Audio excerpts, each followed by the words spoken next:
Hey guys, Big Boy Reviews here. I got another book review for you today. I couldn't resist myself from continuing on with this amazing series. What we're talking about is Cormac McCarthy's The Border Trilogy. Its third entry called Cities of the Plain. So if you guys recall, my last book review was The Border Trilogy's second entry, The Crossing.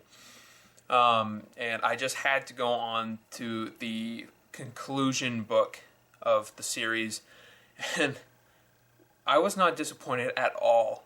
This closed so satisfyingly, but I never had any doubts that it wouldn't. So basically this novel combines the two main protagonists from the first two novels, John Grady Cole from All the Pretty Horses, and Billy Parham from The Crossing. The book opens up way in the future from those previous novels, and now we see grown characters, no longer in their adolescence. John Grady Cole is the same age as me, 19 years old, and Billy Parham is now 28. The transition is very seamless, and it was surprisingly very easy to keep going along with. These two characters work on a ranch in New Mexico together, owned by a man named Mac. They have a friendship between them that is very, very visible. The flapjacket says they don't even really know how much they need each other and how much they care for each other. But you can just see it in the dialogue between them. They genuinely care about each other, even with their age difference. Early on in the book, John Grady Cole and Billy Parham and some of their co-workers on the ranch, they go down to Mexico, and they're at a brothel, and they're just, there to have a good time on their weekend.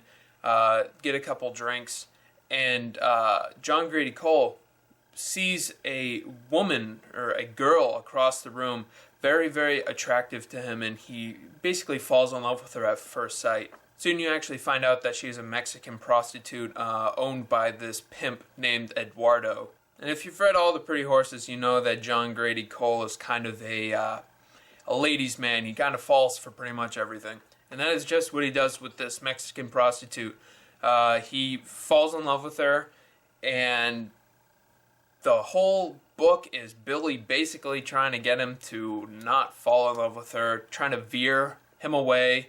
That's a very dangerous landscape, as we found out in The Crossing. Mexico is a very dangerous place, and Billy does not want John going down there too much and getting involved with this girl. And then the conflict of the book ensues, and then we have a novel. I thought that this is one of Cormac McCarthy's strongest plots. I thought it trudged along very well, keeping the kind of mundane parts of life involved, working on a ranch, but he makes them very interesting. Those almost dull moments, he makes them very interesting to read, even though they're probably not that interesting in real life. If I had to compare it to something, I would make it a contrast between Of Mice and Men and a heterosexual version of Brokeback Mountain. But with everything said, my favorite part about this novel were the little things. The little conversations between the co-workers as they went about their daily life. The conversation that Billy has with his friend Troy as they go down a back road scattered with many wild rabbits. And even something as simple as a game of chess with John Grady Cole and his boss, Mac. I love the plot of this book, but when it's all said and done, those moments shine for me more than anything. The characters genuinely shined throughout this entire novel. Billy Parham still stood out as my favorite. After reading The Crossing, I absolutely connect with him on a crazy level that you can have with a fictional character. Although the book does focus on John Grady Cole a little bit more than anybody, I still love his character too. If I had to point out one thing that was kind of upsetting in this book, which is surprising that I can even come up with one, is that the climax of the book, I expected a little bit more of it. It kind of just happened and then it was over. I just kind of wished it happened maybe a little bit different. But I recommend this book so much. Pick up Cities of the Plain. It is an excellent excellent ending to an amazing trilogy that Cormac McCarthy should be very proud of, and I recommend it to anybody. So thank you for watching this review, guys. Really appreciate it. And I'll see you guys in the next review. See ya.